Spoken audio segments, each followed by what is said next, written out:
সে কারণে এখানে সবাই আমাদের পুরো এলাকাটা পুলিশ দিয়ে ছেয়ে দিচ্ছে। 5,000-এর মতো ফোর্স এখানে এসেছে। নিহতের কোনো খবর নেই।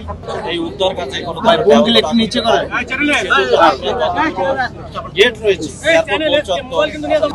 এগুলো সব আমরা লোক দিয়ে দিয়েছি, আমাদের দিয়ে দিয়েছি, যাতে অযাচিত কোনো লোক হচ্ছে উৎসুক জনতা এসে এখানে ভিড় করে উদ্ধার কাজে কোনো ধরনের জটিলতা বা কোনো বিঘ্ন সৃষ্টি করতে না পারে। আমি সহ আবার সকল অফিসার, আবার এডিসি 2 জন, আমাদের এসিরা এবং আবার 6টি থানা সকল মানে কিছু অফিসার ছাড়া ফোর্স ছাড়া সকল অফিসার ফোর্সকে আমি সাথে এনেছি।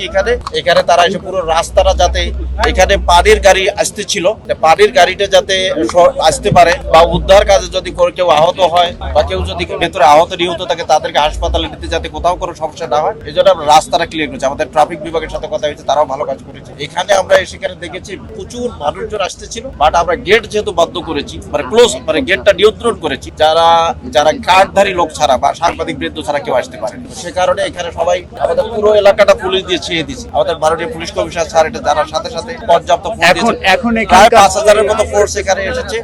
আমাদের এই এছাড়া এপিপিআর এর ফোর্স এসেছে, আমাদের ডিপ্লোম্যাটিক সিকিউরিটির ফোর্স এসেছে, আমাদের আরো যারা এটিউ এর ফোর্স এসেছে, বিভিন্ন জায়গা থেকে আমাদের ফোর্স এসেছে। সবাই খুব কষ্ট করছে এবং এছাড়াও বাংলাদেশ সেনাবাহিনীর সদস্যগণ, এয়ারফোর্সের সদস্যগণ, ফায়ার সার্ভিস, সিভিল ডিফেন্সের সদস্যগণ, সিভিল এভিয়েশনের আমাদের কর্মকর্তা কর্মচারী কিন্তু সবাই খুব চমৎকার কাজ করছে, নিরলস ভাবে কাজ করছে এবং সে কারণে বিষয় আপনারা দেখেছেন বেশ উৎসুক জনতা রয়েছে, বাট সবাই সুশৃঙ্খল আছে এবং পুলিশ আমরা খুব নিয়ন্ত্রণ রেখে আইন শৃঙ্খলা এখানে খুবই স্বাভাবিক বা সুন্দর আছে। ভেতরে আমরা গিয়েছিলাম, নিহতের কোনো খবর নেই। যারা উদ্ধার কাজে আজকে প্রায় শনিবার ছিল, এই জন্য এখানে লোকের সংখ্যাও কম ছিল। যখন আগুনটা লাগে তখন যারা লোকজন ছিল, ভেতরে লোকজন ছিল না বলেই আমরা জেনেছি। বাট হয়তো উদ্ধার কাজ করতে গিয়ে হয়তো কেউ আহত হতে পারে। কুর্মিটোলা হসপিটালে নিয়ে গেছে, হয়তো সিএমএসিও নিয়ে গেছে। কুর্মিটোলা হসপিটালে 10 জন আহত রয়েছে, আমরা এটা শুনি। তারা আহত মানে রিকভারেবল আহত আর এটা আমরা এখনো দেখিনি বা আমরা বলতেও পারবো না। এটা ফায়ার সার্ভিস ও সিভিল ডিফেন্স ওনারা এই বিষয়ে মানে কনসার্ন এবং এটা তাদের সাথে প্রাসঙ্গিক, তারা নিশ্চয়ই এটা দেখবেন। আর সিসিটিভির বিষয় যেটা বললেন, হয়তো আমরা এই উদ্ধার কাজ সম্পন্ন হলে হয়তো আমরাও আইডি যেটা ব্যবস্থা নেওয়ার আমাদের কাছে যেটা প্রাসঙ্গিক হবে সেটা আমরা দেখি।